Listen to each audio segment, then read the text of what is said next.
మేము స్టేట్మెంట్ ఇచ్చాము సార్. ఇప్పుడు స్టేట్మెంట్ ఇచ్చాము. స్టేట్మెంట్ మేము ఇస్తే వాళ్ళు తీసుకున్నారు.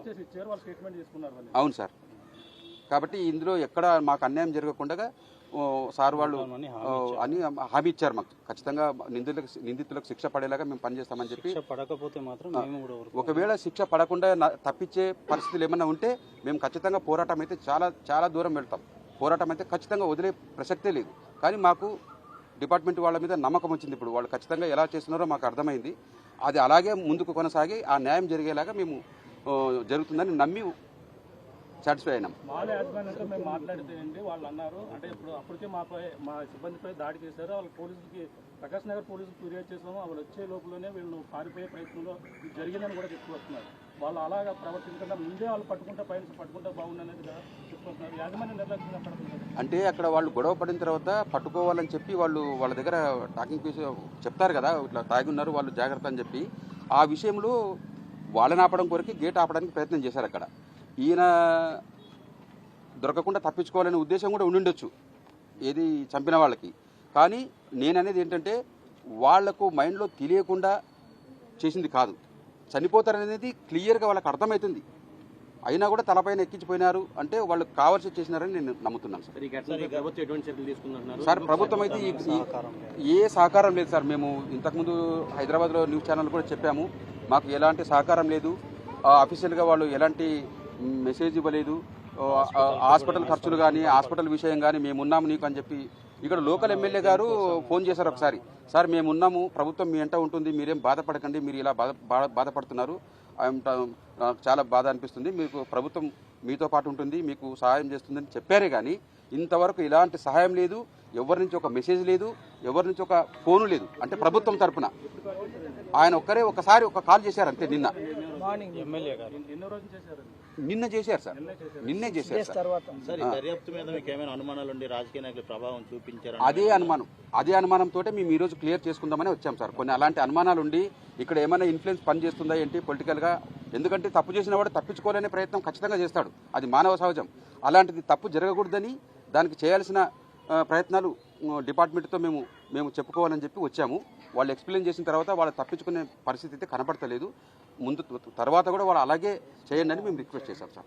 మాకు నమ్మకం ఉంది సార్, చట్టం మీద మాకు నమ్మకం ఉంది. కాబట్టి ఇక్కడ ఇంకా వేరే విషయాలు అయితే ఏమి ఇంకా డౌట్లు లేవు. ఇప్పటికైతే ఫర్దర్గా ఏమైనా తప్పులు జరిగితే మాత్రం మీ అందరి ద్వారా కూడా మేము పోరాటం చేస్తాము. అప్పుడు అందరూ కూడా మాకు సహకరించాలని మాత్రం నేను మేమే పెట్టుకుంటున్నాం సార్. ప్రభుత్వం ఎవరు కూడా ₹1 ఇచ్చింది లేదు. కనీసం మేమున్నామని ఒక్కసారి ఒక ఫోన్ కాల్ వచ్చింది. అది మరి ఎవరు చేశారో కూడా మాకు, నేనే ఎమ్మెల్యే ఇంకెవరైనా ఏదైనా అడగడానికి చేశారో తెలియదు. కానీ ఎమ్మెల్యే గారిని నేను సోన్సన్ అంటే ఆయన వాయిస్ కూడా నాకు తెలియదు కదా, ఇక్కడ వాళ్ళు మాకేం పరిచయం లేదు, ఎమ్మెల్యేని నేను మాట్లాడుతున్నానని చెప్పారే కానీ వచ్చిందే లేదు. హాస్పిటల్కి రావచ్చు కదా సార్. ఈ ఇంతమంది మీడియా ముందు నేను అడుగుతున్నాను సార్ ఈ ప్రభుత్వాన్ని. చంద్రబాబు నాయుడు గారు, మీకు ఆడపిల్లలు లేరా? మీకు కూతురు లేరా? చెల్లెండ్లు అక్కలు మీకు లేరా? మీకు అసలు ఆడపిల్లల ప్రాణము పోతుందంటే ఏం సార్? ఒక్కసారి హాస్పిటల్గా మీరు అక్కడే వారం వస్తారుగా హైదరాబాద్కి, ఒక పూట వచ్చి పలకరించలేరా, పరామర్శించలేరా? పవన్ కళ్యాణ్ గారు మీరు ఉప ముఖ్యమంత్రిగా ఉండి మీకు ఎంతో మంచి పేరుంది. ఇలాంటి బాధలను వింటే మీరు తట్టుకోలేరు.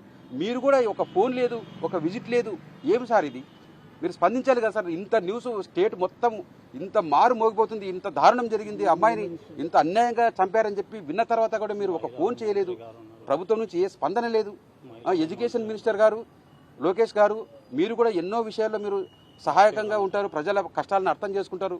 మరి మా పట్ల ఈ మెడికల్ విద్యార్థిని తన అందమైన జీవితం కళ్ళ ముందు ఇక మేము చూడబోతున్నప్పుడు మా అందమైన కళల సౌధం మా తల్లిదండ్రుల కళ్ళెదుటే కూలిపోతే మా కడుపు కోత ఎంత ఉందో మీకు అర్థం కాలేదా సార్? మీరు స్పందించండి సార్, మీరు రాండి సార్, మా బాధను అర్థం చేసుకోండి సార్. ఇలా హిట్ ఇచ్చి చంపేసి తిరిగొచ్చా సార్ సమాజంలో? బాగుందా సార్? మీకు మీ చట్టాలు కరెక్ట్గా పనిచేస్తున్నాయండి? ఇలా చేయొచ్చా అందరూ? మహిళా హోమ్ మినిస్టర్ గారు, అమ్మ మీరు కూడా ఆడపిల్లే, మాకు అమ్మ లాంటి వారు, మీకు చెల్లెళ్ళు లేరా, కూతుళ్ళు లేరా? ఆడపిల్లలంటే మీకు దయ లేదా? అమ్మాయి ఏంటి ఒక డాక్టరు, వీళ్ళ పట్లనే ఇంత మీడియా ద్వారా ఇంత న్యూస్ వస్తుంటే కూడా మీరు చూడలేదా? మీ మనసు కదలలేదా? ఏంటండి ఇది? 30 ఏళ్ల వయసు వచ్చే వరకు ఎంత ఖర్చులు, మా ఎఫర్ట్ అంతా, మా కష్టమంతా దారబోసి అమ్మాయికి చక్కగా చదువుకునే అమ్మాయి కాబట్టి సక్సెస్ అవుతారని చెప్పి మేము వాళ్ళకి అన్ని రకాలుగా చదివించుకొని ఫైనల్గా ఫలాలిచ్చే సమయం దగ్గరకు వచ్చే టైంలో మా ఆశలన్నీ అడియాసలు చేసి ఇట్లా జరిగిన తర్వాత మాకు ఎంత కడుపుకోతా ఉంటుంది. ఏడ్చి ఏడ్చి నా కంట్లో నీళ్లు ఆవిరైపోయినాయి. నా కడుపులో కసి అంటే ఎంత బాధ ఉందో నేను తట్టుకోలేను. ఇంకా మీడియా ముందు ఏడవటం వల్ల ఉపయోగం లేదని నాకు అర్థమైంది. ఏడ్చి ఏడ్చి నా కళ్ళలో నీళ్లు కూడా ఆవిరైపోయినాయి. నా బాధ ఏం చెప్తున్నానంటే మా కుటుంబానికి తీరని లోటు ఇది. మా పెద్ద కుటుంబమే మాది. మా కుటుంబంలో మొట్టమొదటి డాక్టర్ ఈమె. గొప్ప పేరు వస్తుంది. మా కుటుంబం తరపున ఒకరు డాక్టర్ తయారవుతారు. దీన్ని ఇన్స్పిరేషన్గా తీసుకొని ఇంట్లో రకరకాలుగా పిల్లల్ని డాక్టర్లు చేయటమో, ఇంజనీర్లు చేయటమో, చక్కగా చదివించుకోవటము, ఒకరు సక్సెస్ అవుతే ఆ ఇన్స్పిరేషన్గా తీసుకుంటారు కదా సార్. అలా జరుగుతుంది, గొప్ప పేరు తెస్తుంది మాకని చెప్పి మేము అనుకున్నాం. మా అంత కుటుంబానికి ఆమె బాసటగా ఉండి మమ్మల్ని అందరినీ, ఇప్పుడు నాకు 3 కూతురులే, అబ్బాయిలు లేరు, పెళ్లి చేసి పంపిస్తే వాళ్ళ ఇంటికి వాళ్ళు వెళ్ళిపోతారు, మమ్మల్ని చూసుకునేది ఎవరు అనే కోణంలో మాట్లాడినప్పుడు అమ్మాయి నేనున్నాను మొత్తం కుటుంబానికి, నేను చూసుకుంటానని చెప్పి ఎంత చక్కగా చెప్పేది. అలాంటి ఆశల సౌధం ఈరోజు కుప్పగూలి మా కళ్ళెదుటిగే కసిగా వాళ్ళు యాక్సిడెంట్ చేసి చంపేస్తే మా బాధ ఎట్లుంటుందో మీరు మీరందరూ తల్లిదండ్రులు, మీకు కూడా పిల్లలు ఉంటారు, ఎట్లుంటుందో మీరు చెప్పండి సార్. నేను వరుసలో నుంచి ఆ బాధని నేను చెప్పలేను సార్. కాబట్టి మా కుటుంబానికి తీరని లోటు జరిగింది. ప్రభుత్వం ఇప్పటికైనా స్పందించి సార్ మానవత్వం చూపించండి, మానవత్వం చూపించి మీరు స్పందించండి సార్, భరోసా కల్పించండి.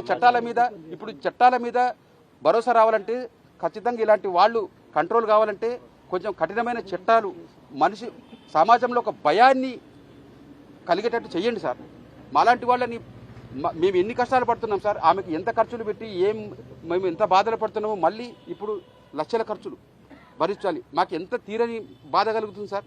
ప్రభుత్వం నుంచి ఎలాంటి సహకారం, కనీసం వైద్యానికన్నా ఏమైనా స్పందిస్తున్నారా, ఒక మెసేజ్ పెట్టారా? పోనీ మా ప్రభుత్వం తరపున వైద్యం చేయండి, ఈమె ఒక డాక్టరు మెరుగైన సేవలు అందించడని ఒక మెసేజ్ పెట్టారా? ఒకరైనా మాకు ఒక ఫోన్ చేశారా? హాస్పిటల్కి వచ్చారా? ఏంటి సార్, ప్రభుత్వం పనిచేస్తుందా లేదా నాకు అర్థం కావాలి కదా సార్. మా బాధలు మీకు తెలియాలి కదా సార్. ఇలాంటివి జరిగినప్పుడు కూడా మీరు స్పందించకపోతే ఇంకా ఏంటి సార్? అసలు ఇది ప్రజాస్వామ్యమా? అసలు మేము ఎక్కడ బతుకుతున్నాం సార్? ప్రజాస్వామ్యం బతుకుతున్నామా, ఇష్టం వచ్చినట్టు ప్రవర్తించే సమాజంలో బతుకుతున్నామా? మీరు దయచేసి మా బాధను అర్థం చేసుకొని మాకు న్యాయం చేస్తారని మీ ప్రభుత్వం మీద మాకు నమ్మకం ఉంది సార్. ఇప్పటికైనా స్పందించండి సార్, దయచేసి స్పందించండి సార్.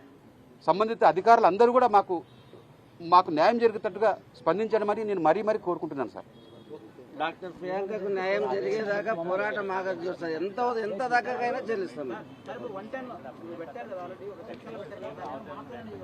అవును సార్, అలాంటి డౌట్లే ఉన్నాయి. అంటే నిందితుడు ఏదైనా అంటే ఇప్పుడు సెక్షన్ల గురించి ఏ సెక్షన్ పెట్టాలనేది అమ్మాయి వన్స్ డెత్ అని తెలిస్తే ఎలాంటి సెక్షన్లు పెట్టాలి మేము మళ్ళీ మా స్టేట్మెంట్ తీసుకుంటారుగా. అప్పుడు మేము ఏ సెక్షన్లు పెడతారు, మా అడ్వకేట్ ఉంటారు, మాట్లాడతారు. ఏ సెక్షన్లు పెడితే వాళ్ళకి నిందితులకి కఠినమైన శిక్షలు పడతాయి అవన్నీ. ఎందుకంటే చట్టం గురించి నాకు అవగాహన ఉండదు. సెక్షన్ ఏది పెడితే పర్ఫెక్ట్ అనేది నాకు ఎలా తెలుస్తుంది? నేను లా చేయలేదు కాబట్టి మా అడ్వకేట్ ఉంటారు. అప్పుడు ఏ సెక్షన్లు పెట్టాలనేది డిపార్ట్మెంట్ వాళ్ళతో మాట్లాడి, పోలీసులతో మాట్లాడి మేము మళ్ళీ మా స్టేట్మెంట్ ఇచ్చి కేసును ముందుకు నడుపుతాం. సార్ ఇప్పటి వరకు అయితే నమ్మకం ఉంది. ఇప్పుడు నమ్మకం ఉంది. వాళ్ళు అంటే సెక్షన్లు ఇప్పుడు ఇమ్మీడియట్గా వాళ్ళని అరెస్ట్ చేసి కోర్టుకి జడ్జి గారి దగ్గర అటెండ్ చేయాలి కాబట్టి దానికి ఒక సెక్షన్ పెట్టి ఏదో ఒక రీజన్ పెట్టాలి కదా యాక్సిడెంట్ జరిగిందని. వాళ్ళు దానికి సంబంధించిన అది సెక్షన్ ఏమంటారు దాన్ని, అంటే ఆ సెక్షన్ గురించి పూర్తి అవగాహన నాకు లేదు. అది మర్డర్గా పరిగణిస్తాము, మీకు న్యాయం జరిగేలా మేము చేస్తాము, అలాంటి సెక్షన్లే పెట్టామని వారు చెప్పారు. మేము ఇప్పుడు ఒకవేళ అమ్మాయి డెత్ అని తెలిసిన తర్వాత మీతో మళ్ళీ స్టేట్మెంట్ తీసుకొని దానికి సరైన సెక్షన్లు పెట్టి అప్పుడు కఠినంగా శిక్ష పడేలా మేము చేస్తాము. ఎక్కడ మీకు అన్యాయం జరిగేటట్లు మేము ప్రవర్తించము. మేము ఖచ్చితంగా న్యాయం చేస్తాం, జరిగేటట్టు చేస్తాం మీకు అని చెప్పారు. సో మేము కూడా ఇప్పుడు వాళ్ళ మీద నమ్మకం ఉంది, చట్టం మీద మాకు నమ్మకం ఉంది. వాళ్ళు ఎక్స్ప్లెయిన్ చేసిన తర్వాత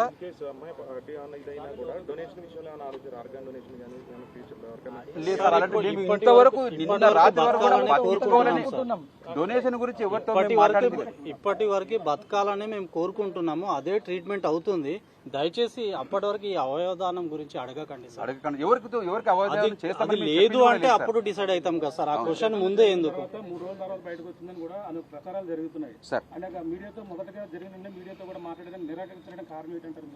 నేనా సార్, నేను ఒక పక్క రక్తం కప్పుకుంటుంది, చెవులు రక్తము. ఆ సిచ్యువేషన్ చూస్తే మీ అమ్మాయి అయితే తట్టుకోగలరా? ఎవరితో మాట్లాడలేరు. నేను అక్కడ వదిలిపెట్టి స్టేషన్ కి రాగలనా? అక్కడ అమ్మాయిని వదిలిపెట్టి మీడియాతో మీడియా సోదరులు మీరు అడిగినా నేను సమాధానం చెప్పలేని స్టేటస్ లో ఉన్నాను. అంటే మీడియా అవసరం లేదు, పట్టించుకోలేదు ఎవరు కూడా. అక్కడ జరిగిన ఘటనని 3 రోజుల దాకా ఎవరు కూడా బయటపెట్టలేదు. లేదు, మీడియా వాళ్ళు బ్రహ్మాండంగా పనిచేశారు. మీడియా వాళ్ళు చాలా పనిచేశారు. అయితే అందులో అపోహలు ఎన్నో ఉంటాయి. ప్రతిదీ పర్ఫెక్ట్ గా ఉంటది అనేది తెలియదు కదా.